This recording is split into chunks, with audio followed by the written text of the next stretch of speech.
खुलुमबाय नोंथांमोनखौ बयखौ बरायबाय दिनै 26 सेप्तेम्बर 2023 बारायजायो मंगलबार फैदो दिननि खौरांफोरखौ बेखेवनोसै। तामिलनाडुनि तिरुपाथुर बानियामडी टाउन साखाथियाव वाडाकुपाट्टु गामियाव सासे सुबुङा गावनि फार्माव खामानि मावबाय थानाय समावनो बिस गोनां जिबौजों सौजानानै अबथिरै जिउ गोमादों। थैनाय सुबुंनि मुङा जाबाय पि मुरली। पि मुरलीखौ गिबियावनो फाहामसालियावबो लांनाय जादोंमोन, नाथाय रैखा खालामनो हायासै। गुवाहाटी नोगोरमानि सिङाव थानाय कामाख्या रेल बादायाव रेल बिफाननि पुलिसजों सासे बांलादेशी एरेस्ट खालामजादों। हमजानाय बांलादेशीनि मुङा जाबाय शाहिन मिया। शाहिन मियाया आयेननि बेरेखा मेघालयाजों हाबनानै गुवाहाटी फारसे फैनानै गुवाहाटीनिफ्राय मुम्बाइ फारसे थांनो नाजादोंमोन, नाथाय थांनो हायासै। दा बेखौ एरेस्ट खालामनानै आयेननि बायदि साजा होनाय जासिगोन। उत्तर प्रदेश रायजोनि फिरोजाबादाव सासे दुथां सुबुङा गावनि नैथि बिसिनि 16 बोसोर बैसोनि फिसाजो गथ'खौ जिनाहारि खालामदों आरो जिनाहारि खालामनायखौ भिडिअबो बानायना लानानै फिसाजोखौ ब्लेकमेल खालामनानै जुदि बे बाथ्राखौ सोरनोबा खोन्थायोब्ला भिडिअखौ ससियेल मिडियानि गेजेराव भाइरेल खालामगोन होननानै सिगिबोदोंमोन। नाथाय उनाव फिसाजो गथ'आ सहायनो हायैयाव गावजों जानाय गासैबो जाथायखौ गावनि असे बिमानो फोरमायनायनि उनाव बिमाया पुलिसनो केस होयो आरो दायनिगिरिया पुलिसजों एरेस्ट खालामजायो। हमजानाय दायनिगिरि दुथां बिफानि मुङा जाबाय राजु। दा बेखौ एरेस्ट खालामनानै जोबथेसालिसिम दैथायहरनाय जाबाय। बिटिआर सोरखार आरो हाग्रा बिफाननि इएम रनजित बसुमतारिनि हेंथायै गोख्रों अजद आरो खुद्रि सारदों इभिक्सन खालामजानाय लावख्रिगुरि गामिनि बर' बर'फोरा बुंनाय बायदिब्ला जोङो बेखौ लानानै राजखान्थि गेलेगोन सानाखैमोन, जेरै इउपिएल आरो बिपिएफ गेलेगोन होननानै सानाखैमोन। जोंखौ बनसु आरो बिपिएफजों लोब्बा दं होनना बुंदों। जोंनि बे इभिक्सन खालामजानाय जायगायाव ट्रेक्टरनिबो मानसि दं एबा ट्रेक्टराव फट'ग्राफबो दङ आरो नांगोलावबो फट'ग्राफ दं होननानै रोखा बुंथिदों। जों दुखु मोनदों, जों गाबदों। बेबायदि हिसाबै जों लावख्रिगुरि हिसाबै जोङो हाबाय 6 बोसोर जाबाय। जोङो दिनै 40 बोसोर जाबाय। बाहाय जोंहा गंसे स्कुल गैया। जोंनि गथ'फोरखौ फोरोंबाय फोलावबाय। जोङो बायदि जोङो सोरबा साख्रि मोनाखै। बेबायदि जानायनि खारनाव जोङो बिखा गावदों। जोंखौ मानो पार्टिलाइज खालामखो? जों मानो सोर इउपिपिएल सोर बिपिएफ बेबायदि जोंखौ मानो बिभाजन खालामखो? सारमोन प्लिज काइन्डलि आं आर'ज खालामो, जों गामि हिसाबै लावख्रिगुरि हिसाबै बेबायदि जानो मोनामोन। बर' फिसा बिथांमोननिसिम खुलुमनाय आरो सिबिनायखौ जासिहरबाय। दिनै बिथांमोनहा जोंनिसिम खौरां लाफैदों, बिनि थाखाय आङो बिथांमोननिसिम साबायखर होयो गामिनि जानानै। दा जोंखौ दुखु खस्थ' मैयानिफ्राय दिनैसिमाव जेसेबां जोंनाव हांगामा जादों बेखौ लानानै जोंनिसिम खौरां लाफैदों। जों बिथांमोनखौ लेंहराखैब्लाबो बिथांमोना फैनानै सुलाद लाफैदों। दा बाथ्राया जाहैबाय दिनै जोङो मानो बेवहाय ज' जानो गोनां जादों आं बेखौनो बुंनो सानदों गामिनि जानानै। जोङो गामि हिसाबै जों दुखिया सुबुं, जोङो बेवहाय जोङो दिनैसिम 6 बोसोर जाबोबाय दैबाना लोमसाव जानाया। नोंथांमोना नुनो मोनगोन, दान्दिसे समनि उनाव बिथांमोनहा दिन्थिगोन। दिनै बेवहाय जोंनि न'आ बालाजों लोमसाव जाबाय, फुलुंजों लोमसाव जाबाय। बे भुटाननिफ्राय फैनाय बे निज्रा दैया जेरैबायदि फैदों, थांनाय 5 बोसोराव जेरैबायदि दैबाना जादोंमोन, दिनै बे 6 बोसोराव आगान होनायनि गेजेरजों गैयाब्लाबो जोंनाव 40% बयनिबो न'खौ लोमसावजोब्बाय आरो फुलुं खोबजोब्बाय। बे अबस्था गैयैनि खारनावनो जोङो जेराव रिलिफ थाबाय थायोमोन, बे रिलिफ थानायाव जोंहा केम्प बानायनो थाखाय जायगा गैला आरो जोङो न'आवबो थानो थाखाय बिराद उसुबिदा। फारसेथिं मोनायाव मैदेर फैयो आरो फारसेथिं दै बाना लोमसावबोयो। बे हिसाबै जोङो माबा मोनसे जोंनि गोसोखौ गोजोन होनो थाखाय जोङो जयैनो सावरायलायनानै जोंहा मोनसे डिसिसननि गेजेरजों जोङो बै मैया जेरैबायदि इभिक्सन जादोंमोन बे जायगायाव जोङो थाहैनो गोनां जादोंमोन। जोंखौ बिसेस बुंनो थाङोब्ला जोंहा मेम्बार दङ आरो गावबुरा सरखारि गावबुरा दङ। बिथांमोनहा ज' लिंथुमलायनानै मिटिं खालामनानै सावरायलायनायनि गेजेरजों जोंखौ लांदोंमोन। दा बिनि फिनजाथायखौ जोंनो होदों।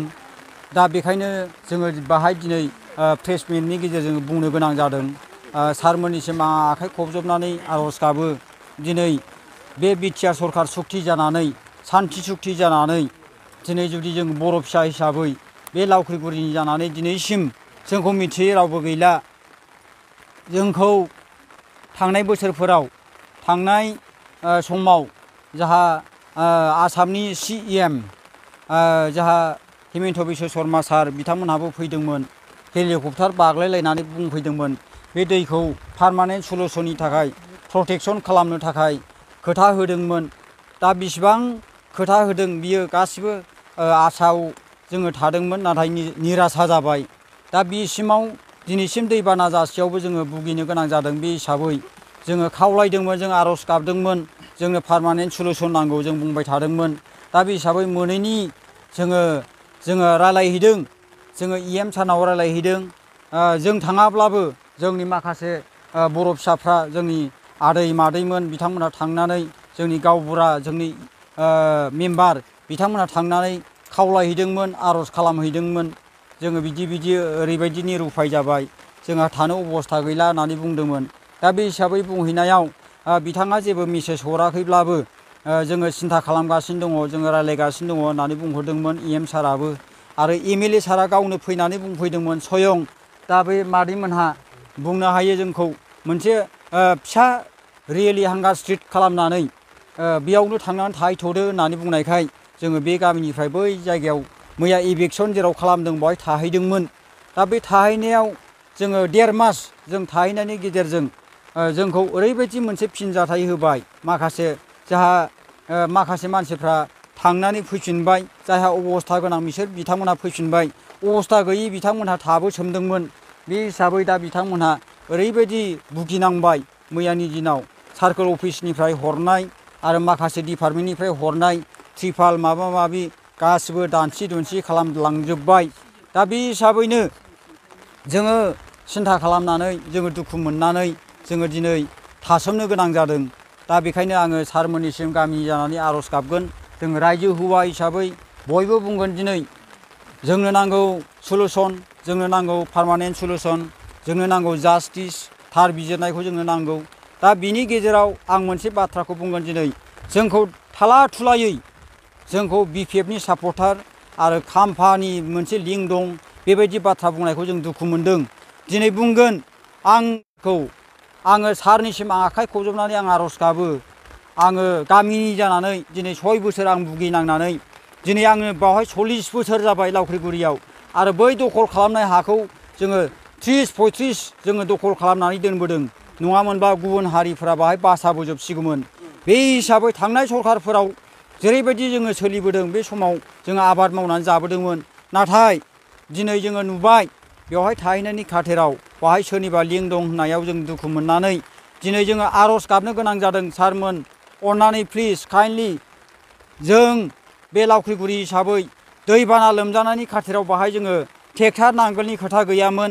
UPPL BPF होननानै जोङो जेबो बुङाखैमोन। आंजों बा जोंजों बाहाय जेसेबां सापर्ट दंमोन, बाहाय जेसेबां रिलिफ 22 घर थाहैदोंमोन, बाहाय ट्रेक्टराव बहत होग्राबो दं, नांगोलाव बहत होग्राबो दं। जोंनि दै लोमनायनि खाथिराव दै लोमजानाय दुखुथिया सुबुंफोरनि न'खराव दिनै बेबायदि बारहावा सोनाया सार अननानै प्लिज जोंखौ बेबायदि बुंनो नाङामोन। दा बेखायनो जों बुंदों अननानै जोंनि थाखाय पारमानेन्ट सलुसन खालामनांगोन, नङा होमबा रायजोफोर? दा बे हिसाबैनो जों दुखु मोनदों, जों गाबदों।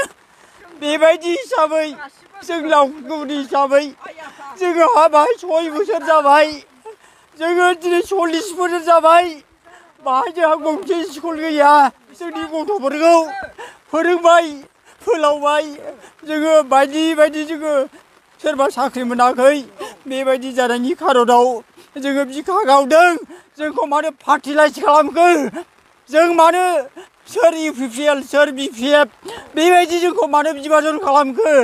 सारमोन प्लिज काइन्डलि आं आर'ज खालामो जों गामि हिसाबै लावख्रिगुरि हिसाबै बेबायदि जानो मोनामोन दिनै बर' फिसाफ्रा बेबायदि खोथाखौ जोङो दिनै बुजिबाय लावख्रिगुरि गामि जानानै साननानै नाय सारमोन प्लिज आं आखाइ खबजबै आर'ज खालामो दिनै जोंनि गामिया सोरबा ट्रेक्टरनाव थानो हागौ सोरबा BPF नाव थानो हागौ बेबायदि खोथाखौ मालाबाबो दाबुं हाय बर' फिसाफोर जेब्लायबो जै जानांगोन बर'फ्रा बेबायदि जों ट्राइबेल सुबुंखौ बेबायदि खना खनलायाव रायजो जानाय सुबुंखौ दैबानाजों लोमसाव जानायखौ मानो बेबायदि हालाखार बिलाखार खालामखो आं जानो हागौ नांगोलि सोरबाया बे मादैमोन बायदिया बेबायदि ट्रेक्टराव भट होनायखौ दिनै नाय साननानै नाय बे आब'मोन बायदिया बे बिनानावफोर बायदिया ट्रेक्टराव भट होदोंमोन सारनो साब्रैबाबो साबाबाबो देरहाहोदोंमोन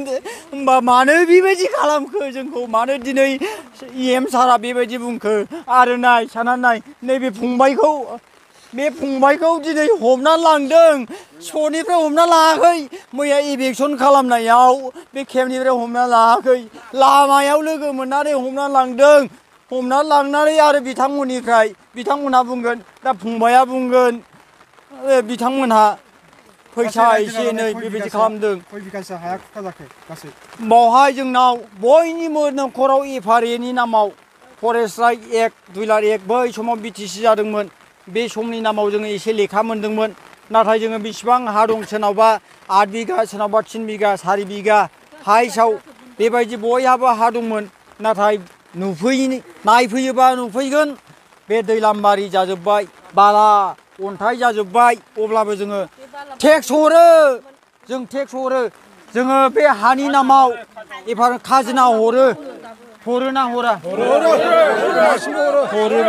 हरजोबो बेखायनो आं आखाइ खबजबनानै आर'ज गाबो CM प्रमद बर' सारनिसिम आर'ज गाबो EM सारमोननिसिम आर'ज गाबो बयनिसिमबो आं बर' फिसाफोरनिसिम आर'ज गाबगोन गामि जानानै जोंनाव गासिबो जाम्बा जाम्बि आं एसे बुंनो गोरों हिसाबै आं दिनै बुंबाय आंनिसिमबो आं दुखु मोनगोन EM फेरेंगा बसुमतारी बिथां बुंनाय बायदि खाम्फा बरगयारी बिथाङा जे नोंथांमोनखौ मदद खालामहादों नामा खाम्फा बरगयारीया दिनै जोंनि बे जायगायाव फैनानै जेबो सुबिदा लाफैनो हाया बिथाङा जि जेननानै थाबाय जेबो सहाय होफैनो हायाखै थेवब्लाबो जेननाय हिसाबै बिथाङा गाव फैयाखैब्लाबो पार्टी हिसाबै सासे सानै मानसिफ्रा फैनानै एसे एनै जोंनो रिसन होफैदों सहाय होफैदों बेल' खिन्थु खाम्फा बरगयारी जे जोंखौ बाव थाहै बिदि रबार बागान गाय होननानै बुंदों बियो नेभार बे माब्लाबाबो जानो हाया जोंखौ बुंफैयाखै नंगौना नङा रायजो जोंखौ बुंफैयाखै जोंखौ रावबो थानो थिनफैयाखै जोंनो गोसो जानानै जोंनाव रावबो लिडार गैया होननानै जों रायजोआनो डिसिसन लानानै जोंखौ गावबुराया लांदों जोंखौ लिंलांदों मेम्बार बिथांमोनहा गावबुरा बिथांमोनहा मिटिं जानानै डिसिसन मथे जों ज'यै थांदोंमोन माखासेफ्रा ओरै फैबाय सिरि फैबाय जों थासोमनो गोनां जाबाय जायहा बाहाय लोमसावजोबजाबाय बिथांमोना थाजोबनो गोनां जादों बे हिसाबै आं जा सिगांनिफ्राय बहर होजेनदों आं बेयाव आं UPPL आवनो होखानायखा दा नोंथांमोननि जे हाया खुरखाजोब्बाय नोंथांमोना रिलिफ खायदोंमोन मैया इभिक्सन खालामबाय दा मा लुबैगोन सरकारनिफ्राय जोङो सरकारनिफ्राय बेखौ होआबा जोङो हादानावबो जोङो हा होआबा आरो जोङो बाहाय थानायनि जेबो सुबिदायानो गैया जेन'बा सरकारा जोंखौ माबा होयो जेन'बा बेखौसो जोङो माबा लागोन आरो जेन'बा जोंनो माबा मोनसे मोन्थाय बिनि बदल जोंनो माबा मोनसे मोन्थाय होगोन बेखौ जों आसा खालामो आरो प्रटेक्ट होयो ना दा थानाय हानि अबस्थाया माबायदि जानानै दं जोंनि थानाय अबस्थायाथ' हायानो जोंनाव बिगासे बिगानैबो आधा बिगाबो गैखाला बेनो जोंनाव खुखाजोबबाय न'आनो दिनै हाबजोबनानै उन्दुनोनो जों जायगायानो गैखाला गामियाव माबायदि फरायसाफोर माबायदि फरायनाय गथ' सोरबा MA फरायलांबाय बिनिफ्रायनो दा अबस्थायानो गैला सोरबा दस्रायाव खुरमा जाथि गोनांनाव थानानै फरायबाय जोंनावथ' दा जेन'बा गैयैनो थाबाय ओरैनो दङ खस्थ'आथ' बेयो ओरैबायदि खस्थ' बाव थाहां सोरबा जाथि खुरमानाव थाहैनोबो सानसुराव जेन'बा माबा खालामबाय एडमिसन खालामबाय दस्रा जायगायावथ' मोनहैयाना दा ओरैबायदि खस्थ' खालामनानै दंखायो आरो दा नोंथांमोननि गामियाव मोनबेसे न'खरफोरनि मानसिफ्रा बेबायदि भुगिनांनानै दङ 50 दङनो गासै जोंनि जेनेबा टटेल 56 नो 56आव माने बै सोदेरनासो जाहैदों माखासे आं बेखौ मिथिया माने 50खौ आं मिथिगौ आरो फेरेंगा बसुमतारिया बुंदों नोंथांमोनखौ गासैखौबो बिपिएफनि सापर्टार होननानै निउसाव बुंदों गासैबो सापर्टार नङा जों बिपिएफनिल' नङा जों गासैबो मिसल जोंनि रायजो राजायानो जेन'बा गावबुरा सेक्रेटारि जों गासिबो बिपिएफनिबो दं मानिबो इउपिपिएलनिबो दङ बाहाय जोङो जमा मिटिं खालामलायनानै गावबुरा सेक्रेटारि जों रायजोयैनो मिलायनानै माने बैयाव थांनोसै बे जयन्त सारा बुंलांबाय नालाय नोंसोर बेहायनो दै राननाय खिनियावनो बैयाव थाहैखादो गोजौआव होननानै बुंलांनायखाय जों थाहैदोंमोन आरो 1.5 माससो बायदि जों थादों जोङो बे स्कुलाव गामिनि स्कुलाव लिरिब थादोंमोन बेयावबो दै बाना जाजोबो बावनो लोमजाहैजोबो जों बाहाय थानो हायाखिसै आरो थानाय समाव सरकारनिफ्राय